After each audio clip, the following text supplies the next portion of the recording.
Thank you for joining us, those that are here. We are getting ready to open up our meeting. It is 7:07, Thursday, February 2nd for our full board meeting. We're going to get started with our public gallery session.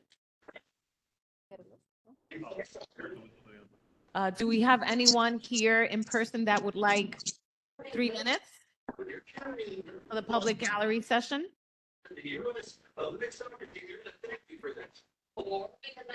Virginia Sanders. Make sure you put on the microphone. Good evening, everyone. I don't need 2 minutes. I just wanted to introduce myself because I just moved to the Bronx to work as the priest in charge of the church, the Episcopal Church of Good Shepherd, which is in 4401 Matilda Avenue in the corner of Matilda and Reed. So, and I just started in January, so I'm kind of new in the neighborhood. So I'm trying to meet the community, go to the meetings and try to know what's happening in the neighborhood. So that's why I'm here tonight, just to introduce myself. And I'm very happy to be in the midst of you. Margaret Dimanshi. Thank you. Just make sure we have your contact information. Wonderful. Thank you.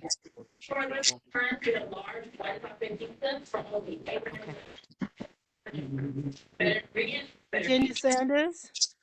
Super straight, super white teeth. They want that. Give us 1 second. We're going to start with our in-person presenters. Good evening, everyone. Sorry I'm late. I'm here to speak on behalf of the community. I live in the Valley. It's the area that's actually across from Co-op City.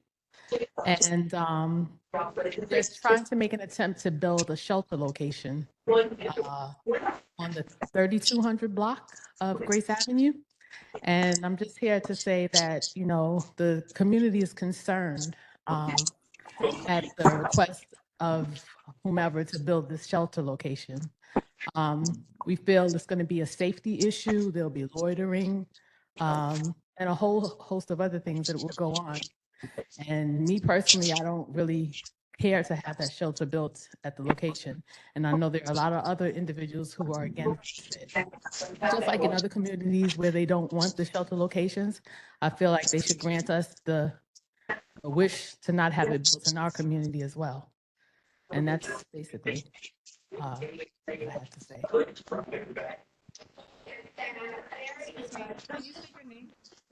Oh, Charmaine. Yeah.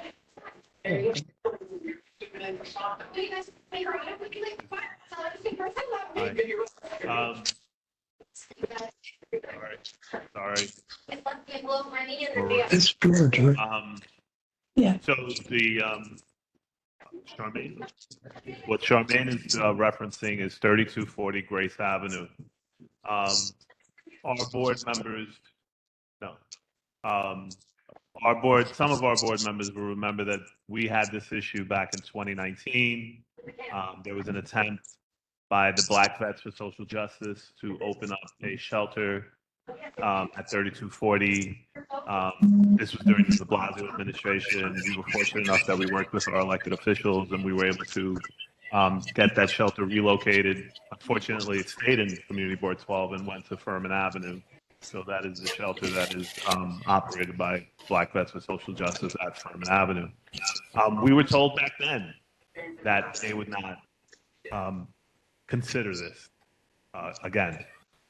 But fortunately, we as a community board have found ourselves having these, I guess, repetitive conversations about shelters, 3240, one of them, 4747, Bronx Boulevard being the other. Once again, our elected officials intervened. Assemblymember Dinowitz is here. He can speak to it if he wants.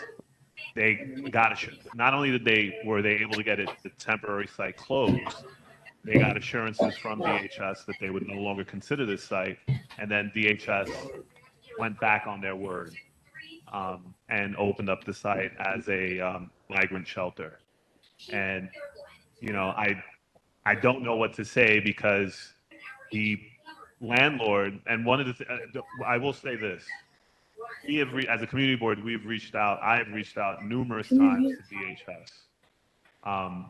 There is a filing on the building's website for this property. It is being built as a shelter or what they call a not-for-profit with sleeping accommodations. That's what it says on the certificate of occupancy.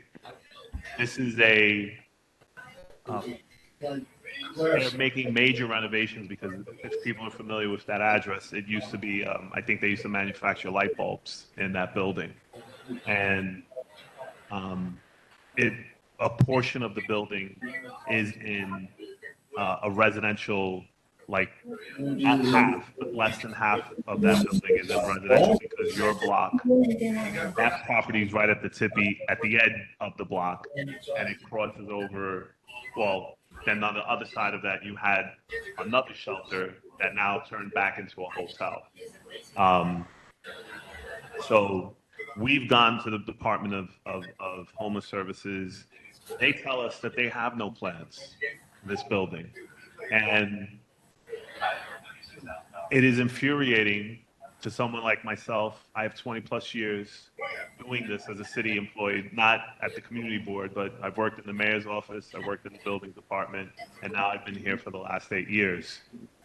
I know that when you look at the buildings department website, it says that the property owner is spending $1.2 million to renovate this building. No savvy business person is going to spend that kind of money unless they know that there's a contract at the end of that tunnel. And DHS, I'm saying that they're lying. We've spoken to our elected officials about this. I mean, it just hasn't gone anywhere. And it's disappointing. It really is. But apparently this is what's happening all across the city. I shared with the community board an article that was in the New York Post the other day in regards to a shelter in Harlem that was a building in Harlem, a luxury building that had a pool on the rooftop deck that was going to be opened up for migrants. And then the mayor went to the tenant association meeting and boasted, oh, the migrants are not coming, but it's still a shelter. It's now going to remain a shelter, but I guess for our people, regular people, I don't know, New Yorkers. I don't think that makes it any better. And I know that we have a housing crisis, and I know that we're trying to address this, but the lack of accountability and clarity from the Department of Homeless Services is very concerning. And the fact that no one, when we reach out to them, is willing to take up our case. Again, back in 2019, I'm not going to detail all the phone calls that were made, but it was literally 2 phone calls. I was sitting down watching the Yankee game, and I got a phone call from an elected official. He was like, hey, is this really happening? I was like, yeah. He was like, I'll call the mayor. Called the mayor. The next day, it was gone. That's how it works, unfortunately. Now, again, we're in a different situation. I don't know if this is going to be for our constituents, like regular New Yorkers, or if this is going to be a migrant shelter. But they saw fit to move it back in 2019, and DHS again told us that they were not going to move on this property, that they had no interest in this property. And again, I can't tell because again, DHS has said we have no designs on this building. That is the email that they sent to me. And when you go to the building's website, who spends $1.2 million to convert it, not to a residential building, but to a non-for-profit with sleeping accommodations? And it's still in the process of they have certain approvals, they don't have all of their approvals. And just so that the people on that block know, one of your residents who lives on that block actually is a board member. She is not with us tonight. She is not with us, but she brought this to our attention, which is why we've been inquiring so much about it. So we're not going to rest until we get a legitimate answer. But unfortunately, I think the answer is going to be that it will be a shelter. When they're ready to open, we will receive a notification, in 30 days or 60 days saying that it will open. And again, it's going to be a discredit to the agency because they've not shared with us that they were doing this or that's what their design was. That's all I have to say.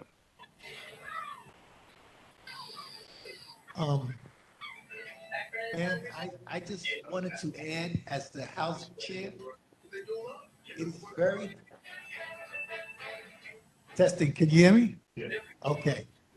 I just wanted to add that things are being done in more of a secretive way, more now than ever before. And this is not what you wanted to hear, but this is what you really need to hear. You know, I want to get upset at you because you came and I don't see 15 or 20 people. But I cannot blame you, and I applaud you for bringing this information. But Most people know me for winning 6 PGA championships.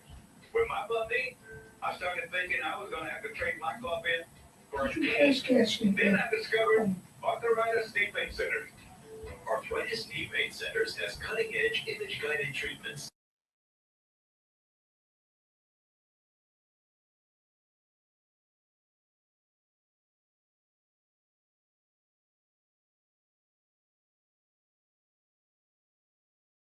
us, and it's very upsetting. Okay, we have a shelter that was just created across the street from a New York City Housing Authority development. Right, they're putting stuff up everywhere for just about anybody. So I fully understand. I was there in 2019. I understand just what you're going through. I'm against this whole process, but yet and still, we have to remain united. And you're going to have to bring more people. But that's not the reason why you're getting the answer you're getting. But the problem is not as direct as you would think. But as a community board, we will do the best that we can as a board to try to get through all of the circumstances that are blocking the main facts so that we can get to the core of the issue and explain directly. And at this point, we really can't do it. So I mean, I'm very sorry for that. That's where we at. We have different types of shelters. We have DHS. We have, what's it, OEM? We have different types. A hotel became a shelter. So I fully understand.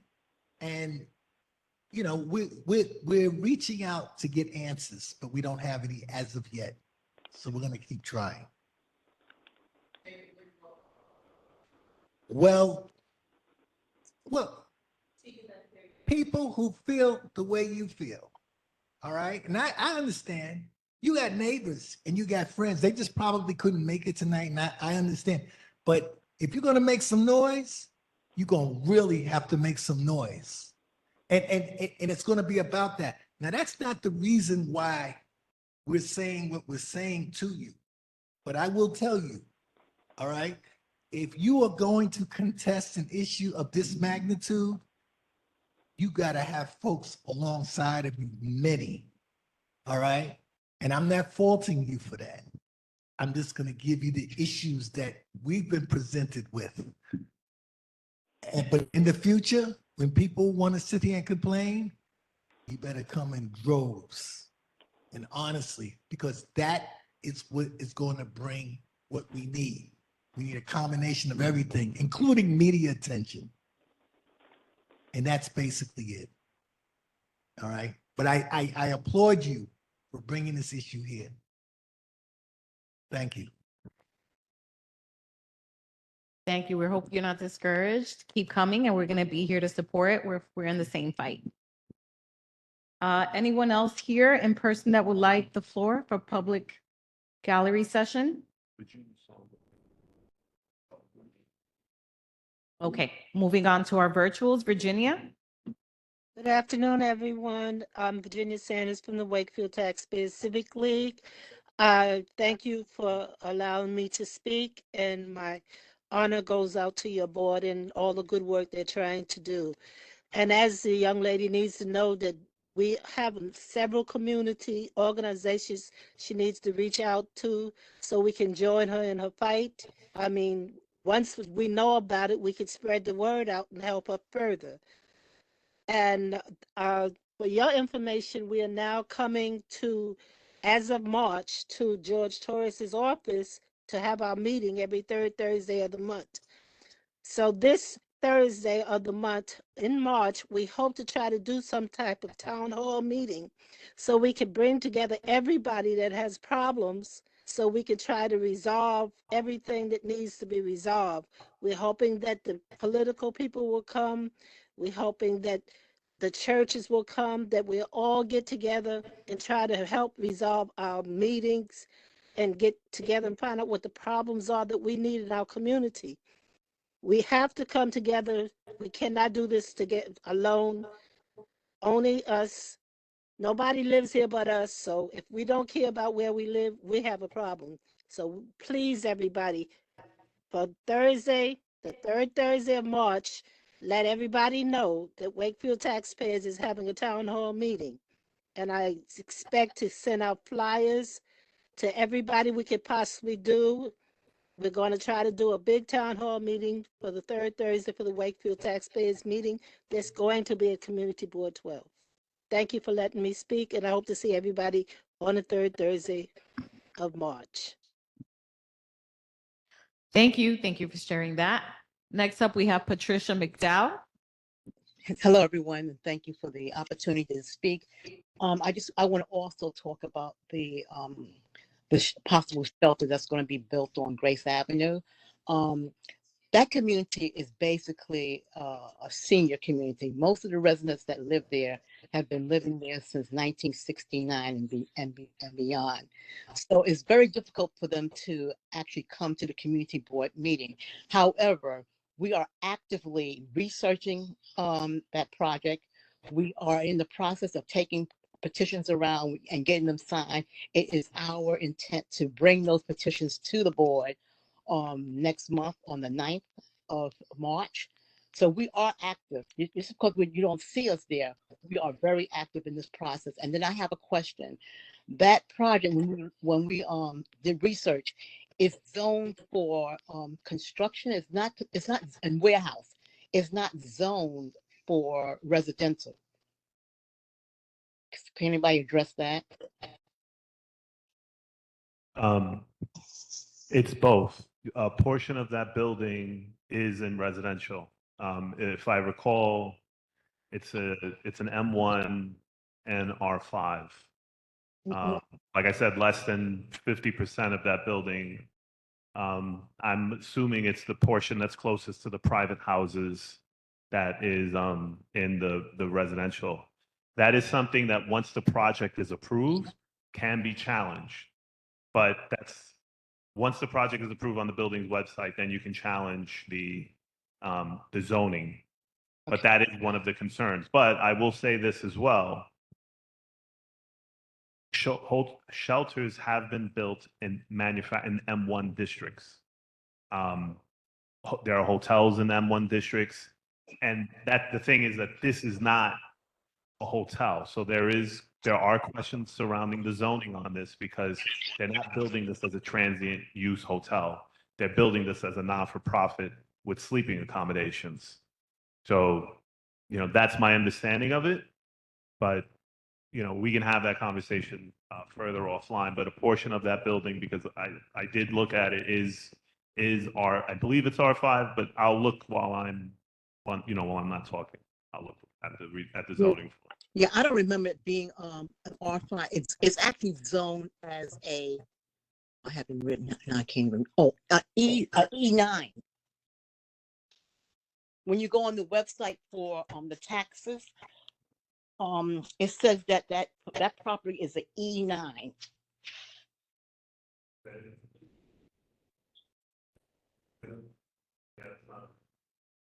I'm sorry? E is not a zoning designation. There's only 3 types of zoning designations. There's commercial, residential, and manufacturing. Like I said, I'll look it up. Luke's looking it up. Hold on. Okay. It's an M1 and an R5. Yeah, I was right. Yeah, thank you, Luke. It's M1. So, all right. Can you see this? Hold on. I'm going to put this on my. Can you see the property here? Yes, I can see it. Okay. Uh-huh. All right, so there's a black line that cuts right through it's not this, it's off center. Right, uh-huh.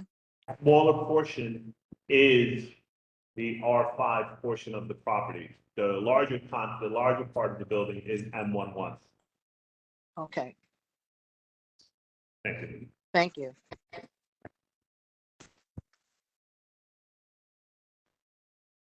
Thank you. Next, we have Paolo. Hello, can you hear me? Yes. Hey, how are you? I was just gonna piggyback on some of what the other people said. Basically, that was why I was here tonight. I was speaking to Council Member Riley's representative, I can't recall her name right now, about Tilden Towers 2. I live in Tilden Towers 2, about some of the issues that we are facing. But then I took a minute to speak to her briefly about the shelter issue in the community. And I actually don't want to call most of these shelters, because they're actually scam shelters, because they're, like you said before, they're kind of announcing that they're one thing, but they really know the whole time that they have their intent to become shelters. So I spoke to her briefly about the one that's right next door to Tilden Towers 2. I think it's called the Bronxwood Shelter. That was a project that got put in here. I looked on the website, they also had a 421A, I believe, tax break for that project as well. Again, that was one of those projects that claimed to be low-income housing, which was, we're already on a crowded block, but low-income housing sounds like, everybody said, I mean, we'll do it, even though it's crowded. Low-income housing sounds good. But before you know it, right when they get close to finishing the thing, all of a sudden there's bunk beds and blinds in there, and it's going to be a shelter. So now we have a few more projects. I think someone mentioned the one across from the public housing on Gun Hill and White Plains. I see two almost identical type of buildings going up on Gun Hill Road, one near Paulding and another one. And when I spoke to the representative, they said, one of the main issues is community engagement, and that these landlords have the right to do it. I guess she said it was called as of right. They own the buildings and they have these rights. But again, then come out and say you're going to be a shelter from the beginning, because when you look on the web, they say that they're going to be low-income housing. They're getting tax breaks. The building next door had like a $4 million tax break. And what they do is they'll put some permanent, they'll maintain a couple units in there for permanent housing residents while they make the rest of it shelter. And that makes it, I guess that helps them hold the agreement or whatever the case may be. But typically the residents who get the permanent housing are just shelter residents with vouchers from other shelters. Now they can live there and pay rent. So the main issue was, he told me that we didn't have enough community engagement, and that was the reason why a lot of these shelters are coming in. So that's what brought me here tonight. And then the first thing I hear about is the shelter issue, right? So again, there's no incentive for these landlords now to build low-income housing, because they make more money on the shelters. They don't have to go out to any brokers. Literally, it's the same developers. If you look, you're going to recognize it's the same bricks, the same windows. I believe it's Stag Development. I see most of them. And again, if I don't hear anybody saying anything against it, as far as our politicians go, I would have to say that they're at least for it or neutral. But it looks like we have almost 30 people on here. I would imagine most of you are not in favor of, I would say, again, they're scam shelters. If you come out and say you're a shelter, that's different, because then we can talk about that, right? But if you're going to say you disguise yourself as low-income housing, which we need, and then turn yourself into a shelter, that's going to make one landlord rich with all our taxpayer money. We're working against ourselves. We're paying one landlord. The city and the state don't even own these buildings, and then we're losing the plots of land that we could develop into low-income housing. And then, not to mention, the other scam shelters that we see are the hotels, right? They're going up fast. They can't wait to finish. Why?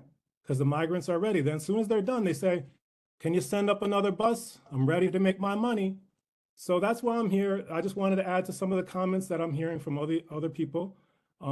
It's a big problem. And I do think we do need to brand the ones that don't declare themselves to be a shelter from day one as scam shelters. Okay? That's all I have to say. Thank you for that. We've all been talking about these new developments that we're seeing. The one that you mentioned, the two new buildings between Paulding and Laconia, I've been saying they look like shelters or even prisons, the way they've been built. So those are definitely issues that we need to be, advocating for and talking about. So thank you. And I do want to mention that you should all also keep in mind that there are those like Paolo that want to be more involved and engage in the community, applications to join community boards are open now. So we do encourage you. We do need more voices like yours, all of you that you've been joining us, to please fill out those applications and try and join our community board so that we can be stronger. Next up, we have Karen. Hi, yes, I'm Karen Skinner, and it's so funny that he just said that more community involvement because I'm from Tilden 1.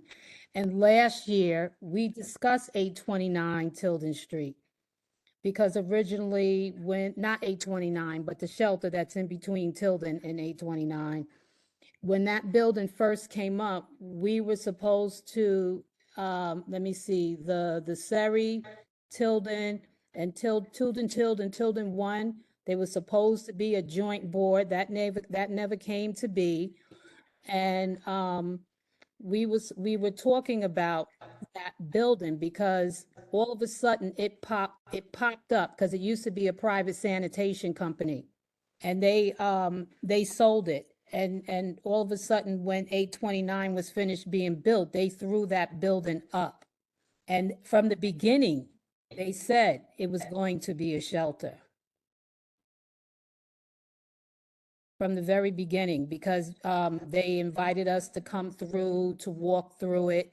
And then we had contacted Councilman Raleigh's office, and he didn't even know anything about the meeting that was supposed to be taking place, and it was taking place at a community. It was last year sometime at one of these meetings here, where he came up and he didn't know how many shelters that was supposed to be coming up in the building, coming up in our area. And he was supposed to get back with the information, and because we were complaining about how many shelters were in our community versus, like, say, for instance, Pelham Parkway. And there's some kind of law or legislation about your fair share. It's like, we have to house, everybody agrees that the homeless has to be housed, but now you have the migrants and they're just throwing, we're being overly inundated, and we have more than our fair share of what's going on in the city. Thank you, Karen. My comment. Yes. Ma'am, I do remember that, and I do remember you coming. We had a housing committee meeting, and the issue was mainly circled around the fact that the folks who were doing the work, they started early in the morning, and we wanted to push back the time. And I do remember that, but it was brought right here to the community board. And we tried our best to deal with that, and you're right. Councilman Rowley was just getting started and he did not have those answers. All right. Since then, things have gotten magnificently horrifying. All right. With regards to this word shelter.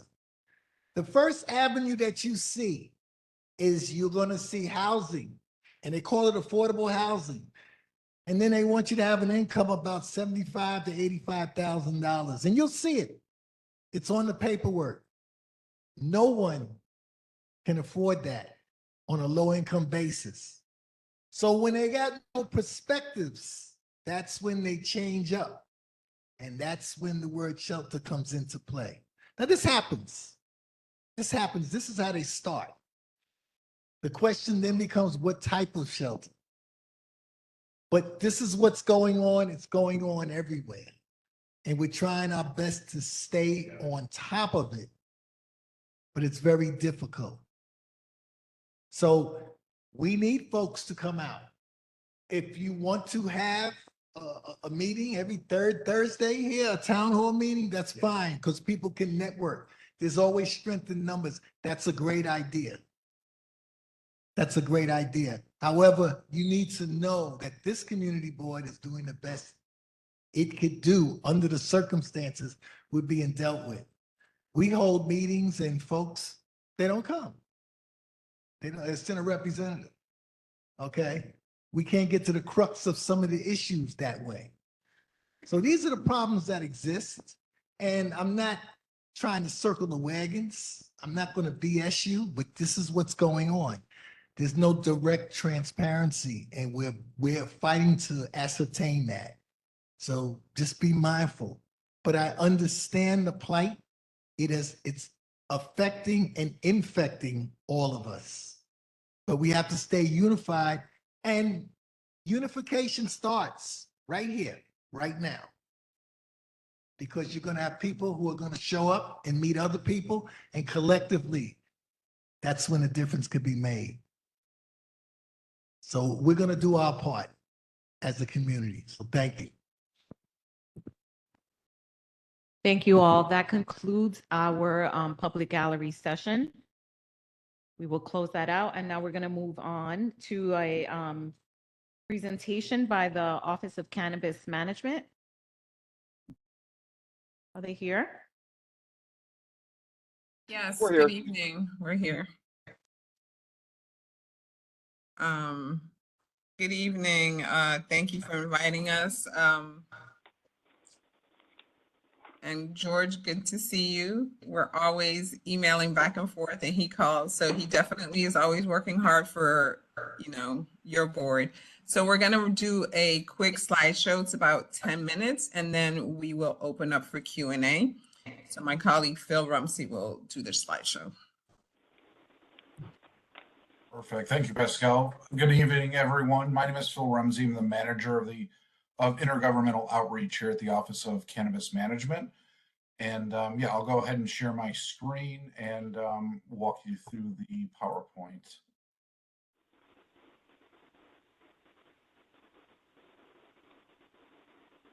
Okay, everyone can see that all right?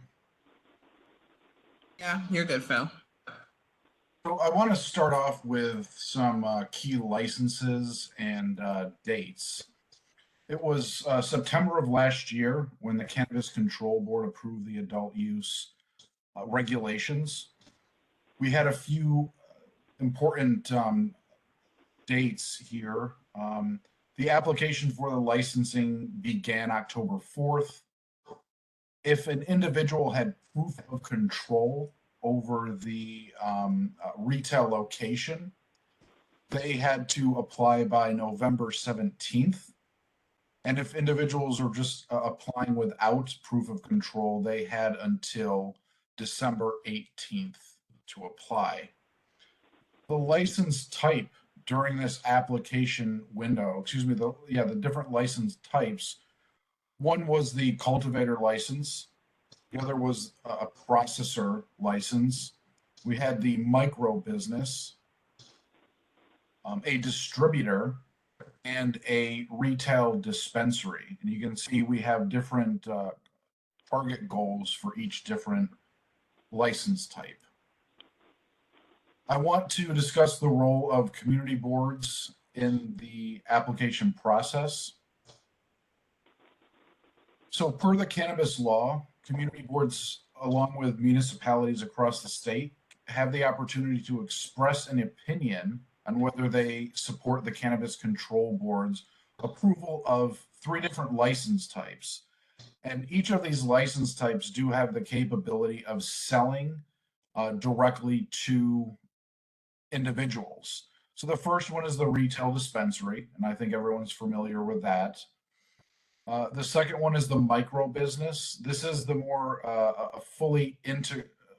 almost fully integrated license type, where it allows them to participate in many of the licenses that I laid out there. And it's one of the broader license types. So when a micro business is going to be selling, it does have to go through this process as well. And the last is an Article 4 registered organizations. Those are the much larger entities. They can be fully integrated, whereas a micro business, you are capped at what you can grow and sell. So the opinion of the community board will become part of the record when the Cannabis Control Board decides whether or not to grant or deny an application. Community boards don't have a role in the approval or denial of other license types. So if a nursery or a processor, a distributor is coming in, community boards and municipalities don't have the ability to weigh in on those. We wanted to make sure that that was held for license types, again, that we're selling to the public in general. So there is a specific form that an individual must send to the community board. That is the notification to municipalities form. I do want to say now that we will be sending this PowerPoint out to the community board, and they can distribute this. We do have the link here at the top, so you can take a look at the form itself if you would like to. The notification form must be sent by certified mail, overnight delivery service, or personal service. And we're doing that to make sure that the notification gets to the community board. Once the notification is received, the community board will have 30 days to reply to the Office of Cannabis Management with their advisory opinion. There can be a 30-day extension if the request for the additional 30 days is made within the original 30-day time period. So again, when you receive the letter, you can date stamp it. That kicks off 30 days to reply to the office, or within that 30 days, you can request an extension. If you email municipalities@ocm.ny.gov, you will receive that additional 30 days extension. So with the extension, you would have a total of 60 days to review the notification to municipalities form. So OCM enforcement activities, this has certainly been a huge issue for us, and certainly drives a lot of the discussions that we have. And I want to walk everyone through where we started and where we are going with our enforcement activities. When we first started out, when the Marijuana Regulation and Taxation Act was signed into law March 31st of 2021, the Office of Cannabis Management had no jurisdiction over an entity that was not licensed by us. So if the Office of Cannabis Management didn't hand someone a license and say, you can open up a business, we had no jurisdiction over them.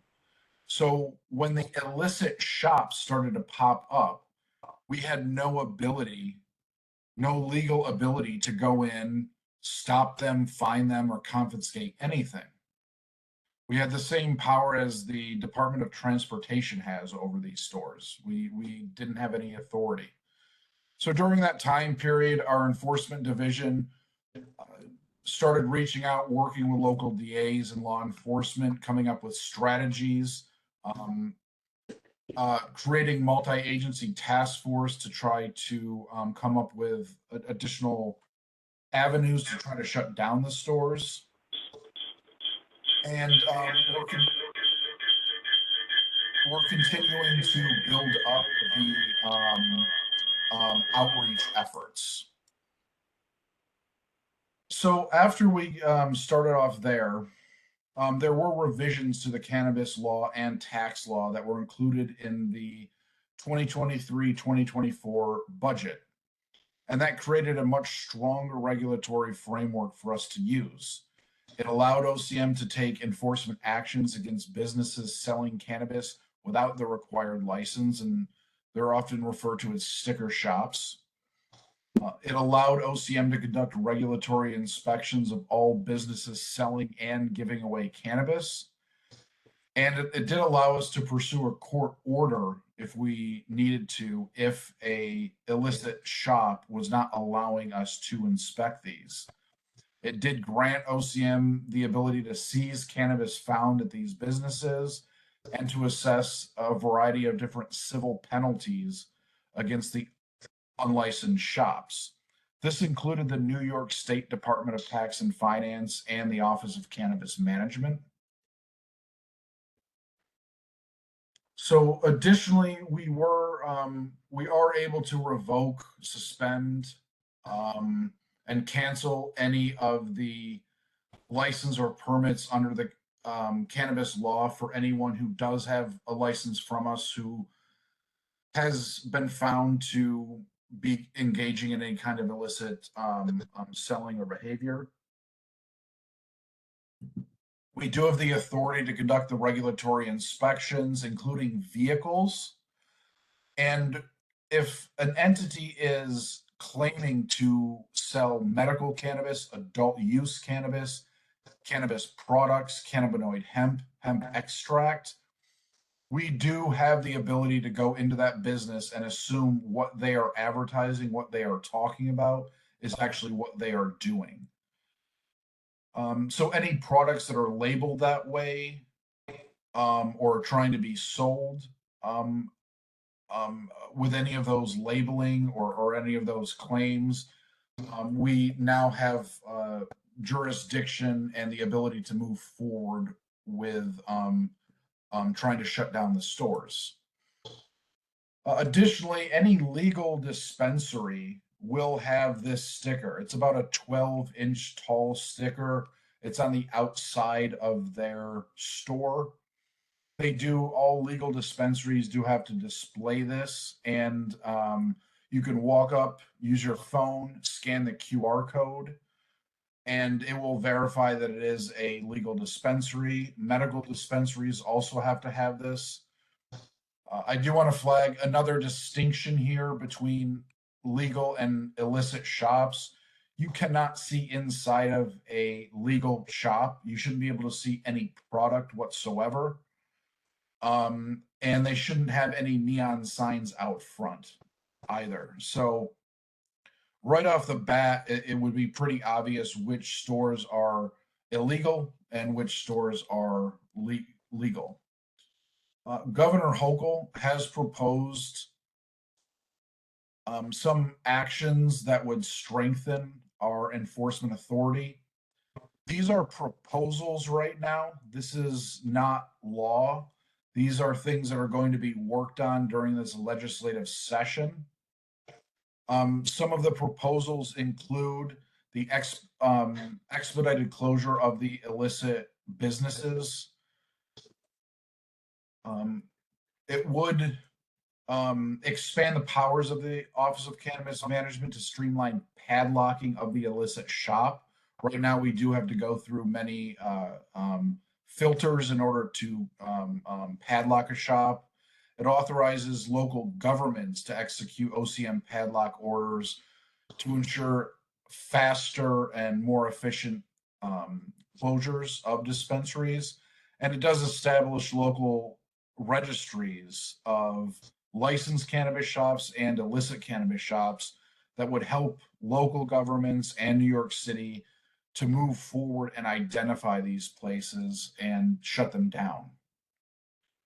So that was the overview of what we've been up to. And if you would like to sign up for some OCM email updates, you can go to our website, cannabis.ny.gov. If you scroll down just a little bit on the main site, you'll see where you can sign up with your emails, and you will receive press releases, notification of Cannabis Control Board activities and other things. And for additional questions, you can reach out to the municipalities at ocm.ny.gov. That's the same email that you would be sending the advisory opinions to as well. So with that, I will stop the presentation here. Thank you, Philip. Does anyone have any questions? Any of our board members? Okay, if you could just share that presentation with us, that would be great. Thank you so much for coming to the board. Ms. Benitez, do you have any questions?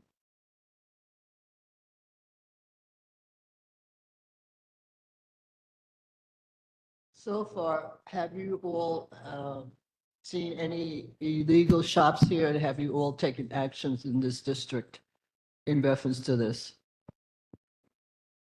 So it's hard to give you a clear answer to that, just simply because we, our enforcement agents are active across the state. And we try not to provide too much information about where they go because we don't want anybody to, try to figure out a pattern of how we do our enforcements and things like that. But we are active across the state. We have been active in the Bronx. Would you say that your team is a very small team and that's why, because you're talking about across the state, is that one of the reasons why you may not be able to get to different sites within the city of New York? So we are a growing team. Additionally, we work in an interagency fashion. So we work with the New York City Sheriff's Department, with DOHMH, with worker protection. We also work with sister agencies of the state, Department of Tax. So when you work in an interagency fashion, you have more resources and you have more ability and more bandwidth. Thank you. Robert? Yes, just quickly, what's the anticipated time frame from an application for a shop to the approval or denial of a license? I can't really say that there's a standard time. So we had 2 paths for adult use applicants. And so one was people who brought their own location. And so they either owned the building or already had a lease. And then there were people who were provisional. And the people who brought their own location, their application deadline was November 17th. And then for the provisional, it was December 18th. And we just issued some licenses last Friday. It is a very labor-intensive process. We have to make sure that the proximity, the proximity rules are met. 200 feet from a house of worship, 500 feet from a school, has to be exclusively used as such. 1,000 foot from another dispensary. So we have to do all those verifications. Additionally, sometimes people, they miss things in their application. So we have to cure the application. We have to give them time. So we email. Some people are super eager and they get back to us immediately. And other people are, like the tortoise, they take a little bit more time. So all of those things are factors. So it wouldn't be unusual if it was a year-long process, is my only question. I mean, I wouldn't say that it would be a year-long process, but it would certainly not be something that, would happen within 2 to 3 weeks.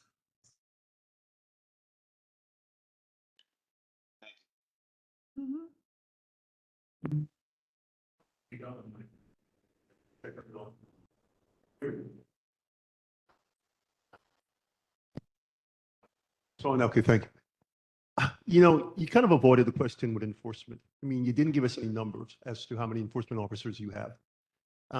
And this thing doesn't work without proper enforcement. I mean, secondly, is it just the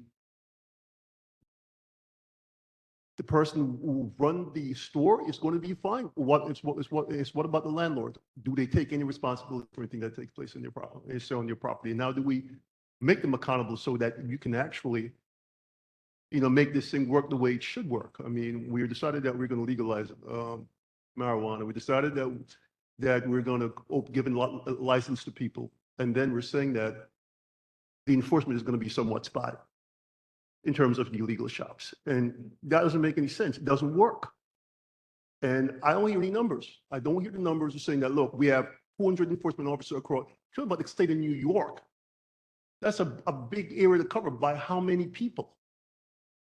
And like I said, people will follow the rules when it hurts their pocketbook. How do we make sure that these illegal shops does not work? Do we just hit the person who was the proprietor, or do we hit the landlord to make sure that they feel the pain too? I mean, what are we doing here? So We also go after the landlord, but it first starts with a cease and desist letter. And so that is how the process, the investigation begins. We get a complaint through our website. And then our enforcement officers go in. Again, a lot of times it's in an interagency fashion. And you know, they check the premises, and if there's illicit cannabis, they will immediately issue a cease and desist letter, and you know, that kicks off the investigation. It also allows the landlord to be liable. We're working with the DAs. They are also part of this interagency task force. And so they also have, you know, tools at their disposal to go after landlords. So it is all of those things. So we go after the people who are selling, we go after the owner, we go after the landlords, and we're working as aggressively as we can. We also continue to hire in our enforcement team. That is the fastest growing team at the office. I don't have a number off top of mind to provide you, and I'm sure, you know, that doesn't make you happy, but we can look for the number and we can send it to George when we get it. I will add that I can send along an additional PowerPoint, which does go into more detail on the different types of fines that can be levied, and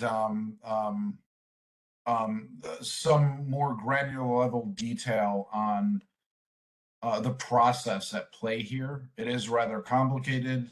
People are, you know, there is a presumption of innocence. We do have to move somewhat slowly as a case is built.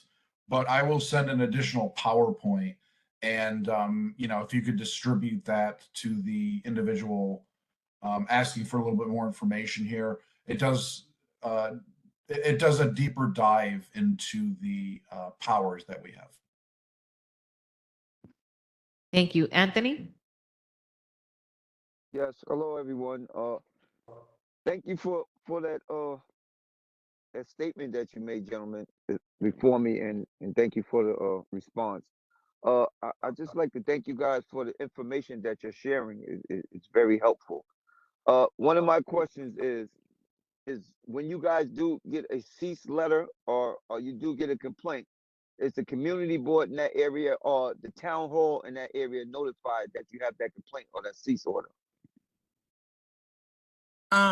We don't notify the local board or the local municipality about the cease and desist letter, simply because we are doing the investigation.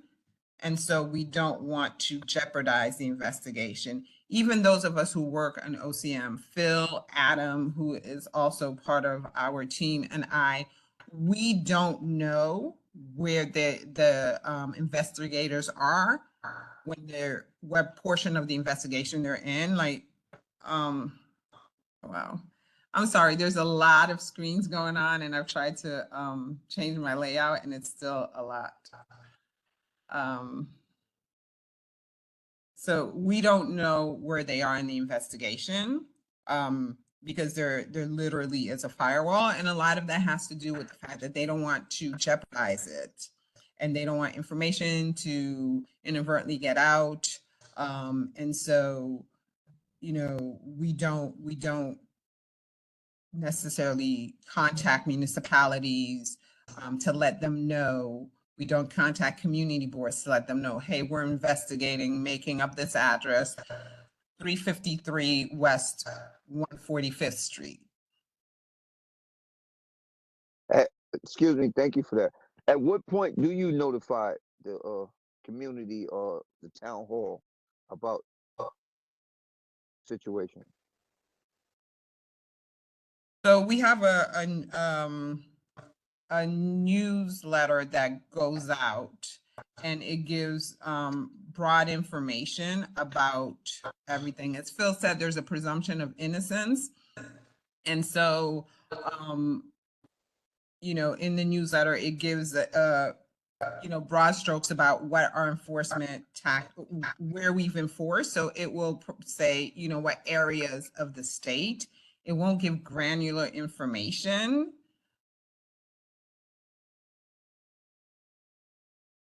Okay, thank you. Okay, we have one more. Sorry, thank you, Pasquale, for being here.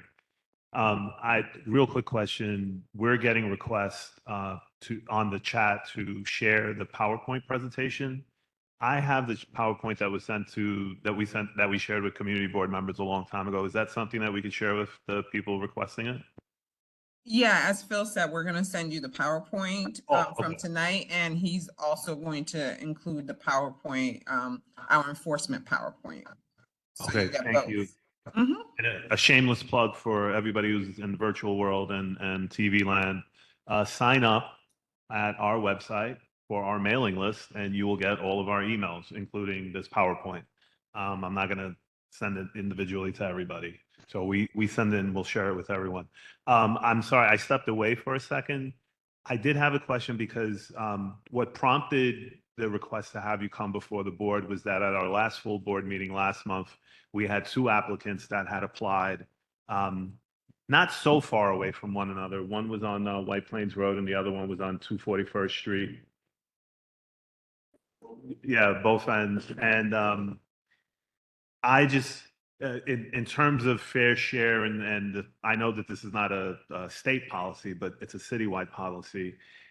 What should we expect as a community board? Is it going to be, are you guys going to be policing the number of applications that we receive, and potentially licenses that are awarded? So, for example, can I see upwards of, right now we have 2, we approved both of them, or we voted in favor of both of them. One, I think, is right at the cusp of getting the license. They're in this next round of whenever you're going to approve it. But I guess my fear was, I was like, oh, there are a lot of other community boards, especially in the Bronx, that don't have any approved. And here we have 2 already that are approved for our community board. Is that something that you guys, is OCM going to be policing so that we don't get inundated with so many smoke shops or cannabis shops? Pascal, I can actually take this one. Okay. Yeah. So good afternoon, everyone. My name is Adam Stoneski, Program Specialist for OCM and Phil and Pascal. So as we talked before, there are distance requirements per each dispensary. In NYC, that is 1,000-foot proximity. So no dispensary can be within that parameters. Under the assumption that these 2 locations you said you had approved, obviously that came with an advisory opinion. So that will be weighed at the time their application is actually in front of the Cannabis Control Board. It is part of the official record that we weigh our opinion.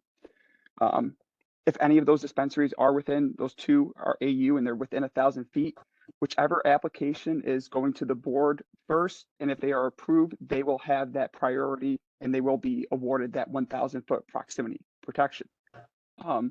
So with any of those, again, weighing the advisory opinion as well, if there are within 1,000 feet, there's a chance that only 1 or even none of those dispensaries will be located there.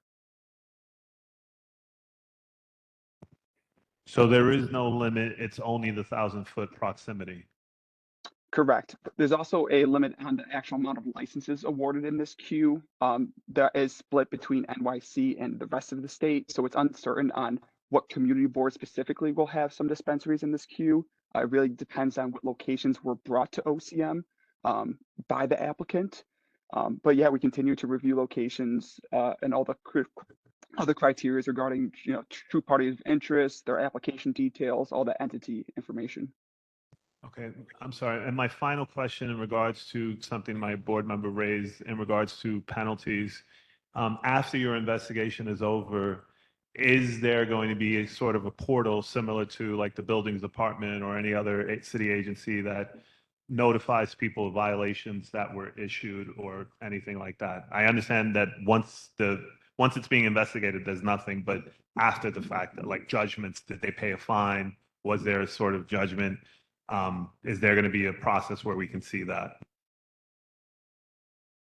We'll have to source that answer and get back to you about that. Because we're still, as you know, OCM is 3 years old, so we're still developing all of our systems and infrastructure. So we just don't, it could very well be that there's a plan to do that. But we just have to source the answer and get back to you. If there is not a plan to do that, we certainly will make that recommendation on behalf of your board.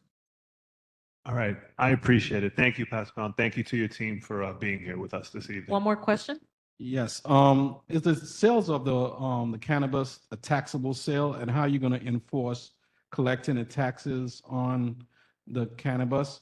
Because what we're trying to do here in Community Board 12 is our main corridor, commercial corridor, we want taxable income basis on White Plains Road. All we have on White Plains Road right now is a lot of beauty shops and barber shops and all that stuff. And a lot of it is cash and carry.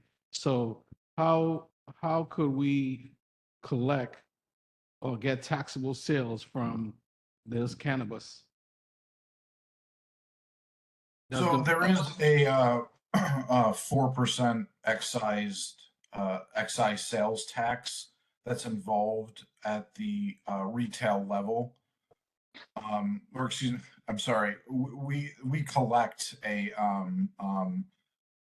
4%, which is distributed to the municipality where the dispensary is located. However, I do want to be clear for New York City, it will be going to the New York City coffers. It won't necessarily be distributed to, at a community board level, if that makes sense. And we also have some sales tax that will be set aside for the Cannabis Advisory Board. And that's different from the Cannabis Control Board, which I mentioned earlier. Cannabis Control Board are the ones that approve the license types and a lot of the regulatory issues at play. The Cannabis Advisory Board, they are developing a way for nonprofits and entities at a more granular local level to apply for different grants that will be available in the future. So, we definitely have systems in place to make sure all legal sales are captured when they're happening in a legal dispensary. And it's another huge issue with the illicit shops where they are taking money out of the community directly. So, we could actually send a little bit more additional information on the Cannabis Advisory Board and what they've been up to and how they're trying to structure these grants that a more localized entity would be able to apply for. But otherwise, I mean, as far as the literal tax collection happening during retail sales, that's very much built in. We're going to ensure that every legal dispensary has that capability before they can open. So it won't be a problem as far as actually, collecting that tax as the sales are occurring in a legal dispensary. That's very much baked in. They have to have specific systems capable of doing that before they can open. And the MRTA, it's written in there, the cannabis fund that Phil was talking about, and it really is to go to communities disproportionately impacted by prohibition. So I live in Harlem. I know where your community board is. Like, there are parts of your community board that were disproportionately impacted by prohibition. And so that is going to be, as we open up more stores, and there are more sales, there are illegal sales that are taxed, there will be more monies in the fund to be distributed. Thank you. Okay, we're going to conclude this part. Thank you so much for coming and for the information you've shared.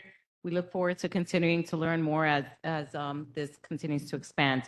This concludes this part of the agenda. We're going to now move on to elected official reports.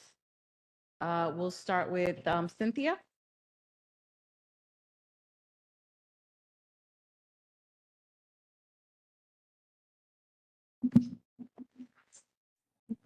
Hi, good evening, everyone. As you may know, my name is Cynthia from Councilmember Riley's office. Just to go over the usual, phone number is 718-684-5509. Email is district12@council.nyc.gov. We have two offices in the district, one at 135 Einstein Loop in Co-op City and the other at 940 East Gun Hill Road in the Bronx. For our legislative update, I originally planned one, but I'm going to mention a second one if that's fine. So for the first legislative update that I wanted to mention is Introduction 1131 was successfully passed by the New York City Council in December and is now in effect as Local Law 32 of 2024 as of the end of January. This law, it actually transitions the enforcement of unlicensed mobile car washes from the Department of Consumer and Worker Protection, which it had been under previously, to the Department of Sanitation, which has a broader enforcement ability and a lot more of the infrastructure to actually deal with the tangible items brought on by mobile car washes. Both agencies are kind of working in this transition, and so the goal is by the summer to be able to have that more fluidly passed on for DSNY to be able to take this up. We do continue to ask New Yorkers to report to 311. Please, please, please put in that 311 report. Data always helps. And so actually on my second legislative update, because it came up kind of throughout this, I believe it was you had mentioned about the landlords and in terms of cannabis. So there was actually a local law passed by the city council last year that does have rulemaking about landlords not knowingly leasing, not just to illicit cannabis shops, but also illicit tobacco shops. So that is a local law. That is one that is in effect. Councilmember did support it when it came to the full council. So there are these avenues being brought, not just on the state level, but on the city level too. Switching over real quick to events, did want to invite everyone to our February community conversation with this month's topic being sanitation. That's going to be next Tuesday, February 27th at 6:30 p.m. at Bronx Bethany Church of the Nazarene at 971 East 227th Street. Doors open at 6 p.m. Also want to let the community know about our two homeowners property tax information sessions. One will be at Bay Eden Older Adult Center, 1220 East 229th Street. That one is on February 28th, 2 to 4 p.m. That one's in the daytime. If you can't make that one, we're going to have another one on Friday, March 1st from 6 p.m. to 8 p.m. at the Northeast Bronx YMCA, 1250 East 229th Street. If you have any questions about those events, want to let us know that you're coming, you can email d12events@council.nyc.gov or call us at 718-684-5509. There are going to be flyers. Did also want to remind everyone about tax season. Eligible New Yorkers can file their taxes for free in the city. Throughout New York City, you can contact nyc.gov/tax-prep, but District 12 residents can also get their taxes done for free as long as they're eligible at either one of our district offices. And you can do that one at 718-684-5509 or bit.ly/RileyFreeTaxPrep24. First letter of each is capitalized. And again, flyers will be at the door. Any questions? No? Anytime. You have a question? No problem. Thank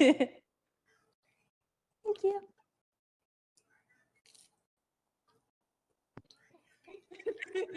Thank you, Cynthia. Anyone else? Ronell?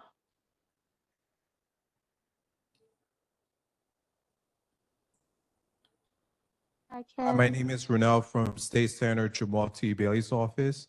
Our office is located at 959 East 233rd Street between Eden Wall and Gunther Avenue. So yesterday we had our Black History celebration at the YMCA. That was a major success. We got to showcase artwork from our students within the district as well as our senior citizens. Also, we have our monthly food distribution. So if you know anyone that's in need of food, that is Wednesday, February 28th at 2 p.m. at our office, 959 East 233rd Street. It's a first come, first served basis. So please share that information for those in need. Thank you. Thank you. Now we're moving to our virtual elected representatives that are here. Is there anyone that would like to speak? I can go if you guys are ready for me. This is Fadri. Councilmember. Kiara, we can't hear you. Kiara. That was Frederice speaking. I can go after her. Okay, Federice, then you first. Can you hear me? Yes. Okay, great. So, also thank you, Kiara. So I'm Frederice. I've been a few times in person. Unfortunately, even though CB12 was my favorite community board meeting to attend, I wasn't able to go today, but I'll be at the next one for sure. I just wanted to bring you some brief updates. So first would be the legislative update, which is very fun. We were able to have some official documentation from the office today. So the office just passed a bill that makes it easier for qualified seniors living in city-run Mitchell-Lama housing to apply for SCREE. A lot of people know what SCREE is, but for those who don't, it stands for Senior Citizen Rent Increase Exemption. So that means that you get some money off of your rent, which is a great thing because, as we know, times are tough. And if you are applicable for the exemption, we'd love to have you in the office to show you how to fill it out. We also can send you the SCREE application. And then one thing that makes it great is, and particularly to the legislative update, is that a pre-filled SCREE application will be sent to you. So starting next year, if the information on your income affidavit indicates that you qualify for SCREE, so if it shows that you are supposed to get SCREE, you're going to get a pre-filled application to you. So it makes it easier. I think that that's a really great thing for many people, since many people don't even know that they're eligible. So if you have concerns or you have questions, please feel free to reach out to the office. You can give a call to me at 718-549-7300. You can also reach out to the D11 at council.nyc.gov email. You can also email me directly. I have dropped it in the chat, all my information, but you can feel free to go ahead and send me one. It's flatchman, like my last name, at council.nyc.gov. We also were doing some library office hours. We're at the Wakefield Library once a month. It's the last Thursday of the month, so you can stop by. Usually it's myself, Julio, or Crystal. We may even have Steph there as well, so feel free to speak to any of us. Just ask us when you get to the library. We're happy to see you. And my second to last update, so Wakefield Triangle is located at the cross of East 241st Street in Cranford and White Plains. So the office funded the Horticultural Society of New York, also known as the Hort, to beautify it, which is wonderful. And they've been on site doing some plantings and making the space a little bit more beautiful and aesthetically pleasing for the community. Last update for everyone is the ACE route. So just to give a brief reminder, our cleanup crew, ACE, is on White Plains Road from East 233rd, so East 233 to East 243 daily, Monday through Friday. And now they're going to be in Woodlawn too, on Katona between 235 or 235th and 240. And that's it for me. Wanted to keep this short and brief. If you have any questions, let us know. Thank you. Put your information in the chat. Next up, Kira. Hi, everyone. Good evening. Kira Gannon from the Borough President's Office. I'm going to be really brief. Our community board application is live for new applicants, but I've also reached out to board members who are up for renewal this year. Our application is electronic only, so please make sure you check out the link that I've sent. I've just put in the chat. The deadline is March 1st. So I ask that all of you apply before then, and feel free to reach out if you have any questions or issues with the application. Thank you very much. Thank you. Any other elected official representatives that are on with us virtually? Okay, well, that concludes that portion of our reporting. I think we're going to do roll call now.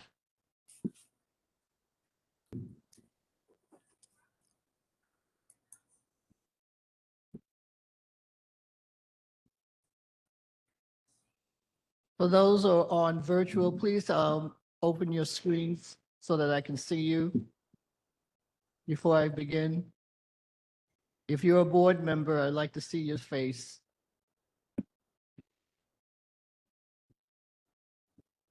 Judith Benitez, present. Carla Bossati. Patricia Boswell. Michelle Armstrong. Victor Brown. Victor Brown. Victor Brown. Victor Brown. Deacon Brown. Desiree Campbell. Desiree Campbell. Absent. Sadie Campbell. Here. Are you on screen, Ms. Campbell? Yes, Okay, yes. thank you. Joan Claude. On screen, yay. Thank you. Thank you, Joan. Beatrice Cornell. Antonia Davis. Chris Devone. Chris Devone, absent. Tolene Dickinson. On screen, present. Thank you. Denise Echeverria. Absent. Alfredo Figueroa is excused. Katrina Fuentes. Katrina. Absent. Johnny Goff is excused. Darren Grant. Absent. Sheila Grayson. Thank you. Sandra Gross. Absent. Robert Hall. Yeah. Carrie Ann Henry. Absent. John Isaac. James Theodore. Virtual present. Thank you. Keisha Martin. Absent. Robert Link. Present. Got you. Javid Malik. Absent. Mark. No. Absent. Lucia Martin. Absent. Antoinette Mitchell. Absent. Am I hearing Antoinette Mitchell?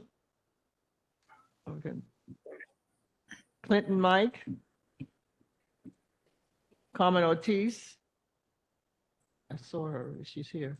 Okay. I think she's still here.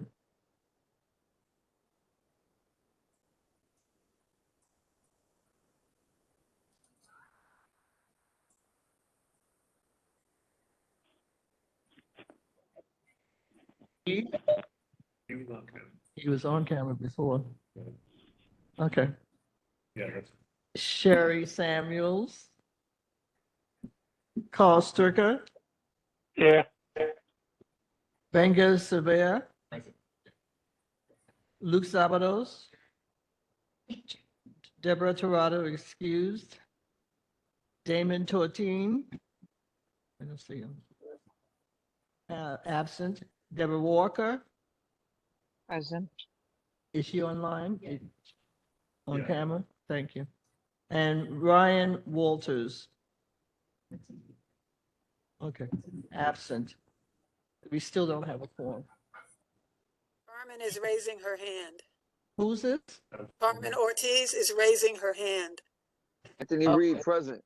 We got you, Tony. We got you, Carmen. Okay. Thank you. All right, Anthony just so Reed, that everybody did you knows. get Anthony Reed? I got you. Thank you. Unfortunately, we do not have a quorum. You know, we say this frequently, every meeting. It is important that you all attend in person. And so as a result, now we are not able to pretty much vote, and we're gonna have to end our meeting and table a lot of the business that we had on our agenda for next. My report, I emailed it. Everybody should have it. Please review it. If you have any questions, you can email me, George. Same here. The report I emailed. The only thing I wanted to say, because I didn't get to say it last month, was I wanted to thank the New Face team, which are the people who produce our show, because they got all the TVs to work. So last month we had all the TVs working, and that's been the dream. Then they don't all work simultaneously. And actually, I have a good mind to flip the table around now so that we face all of the TVs rather than just the one. But thank you guys. Oh, and if you guys remember the training that we did for what is zoning, it is a long 2-hour video, but it's going to be up on our YouTube channel soon for any board member who wants to see it and get the training session that we did here in the building. So it's we're just putting final edits on it, and it'll be up on the video soon, on the YouTube channel soon. Thank Will you. we, will we be Colleen, do you getting have anything for the certifications? financial report? Sorry. Sorry, somebody else is speaking at the same time? I didn't see everybody's hand. I just wanted to know if we was going to get certifications for that, a certificate or something. Yes, that's coming shortly. All right, thank you so much. Sorry for interrupting. Okay, Colleen? No problem, Anthony. It's always good to hear and see everybody. The Sunshine Fund is currently $2,660. If you have any questions, I put my information in the chat. Thank you. Well, everything else, like I said, we're going to have to table it until next month. Can I get a motion to close? Beatrice, can I just say one thing? Sure. Go ahead, Carl. Yeah, I just want to invite everybody to the Land Use Committee meeting on March 12th. We will be discussing Wakefield Village. If you want to know what's happening with Wakefield Village, please attend that meeting on March 12th at 7 o'clock. March Land Use Committee meeting, March 12th, super important, 7 p.m. Luke? Thank you, Carl. It's March 11th. Monday, March 11th, Land Use meeting. I'm sorry. I just wanted to mention that as we saw at our last full board meeting, the Bronx Park East Farmers Market is planning to expand to Gun Hill Road and White Plains Road. Right now, they are accepting vendor applications. So if anybody knows a family member who is a vendor of produce, meat, seafood, poultry, eggs, florist, dairy products, bread or baked goods, condiments, juices, plants and seedlings that bear fruit, you should apply. It's great for family members who might have a knack for this kind of thing. The website to apply is U as in umbrella, B as in Bronx, healthyproject.org/apply. So that's UB healthyproject.org/apply. Also, just wanted to mention that this season, the New York Restoration Project is giving away free trees, including plum trees, persimmon trees, and a lot of other great fruit trees that you can have in your backyard. That's the New York Restoration Project. Bissell Gardens and others will be hosting tree giveaways. Thanks. Thank you, Luke. Do any No dates yet, but it's coming this spring. I think April 12th or something is going to start. So. Okay. Okay, another announcement, reminders, reappointments, our board members that need to reapply. The deadline is March 1st. Michelle Bloomfields, we already spoke. Carla Bersati, Victor Brown, Johnny Goff, Theodore James, Keisha Martin, Anthony Reed, Carl Stricker, Deborah Tirado, Mark Uduwek Wang, Mark Luke.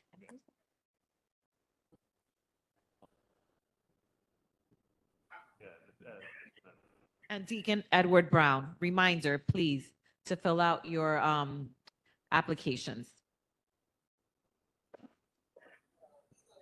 Yes, announcement, new business bylaws. proposed change from a 10-day meeting notice to a 7-day notice. So we'll be bringing up that matter coming up. Okay, so I'm within. Right, so the process for amending the bylaws is that the proposed change is announced in one meeting, and then in the subsequent meeting, it's voted on. So there's no action we need to take tonight. Can I get a motion? Motion, end? motion. So moved. Okay, and so we're wrapping up our meeting at 8:32. Thank you all. Good night. All right. Great meeting. Good night.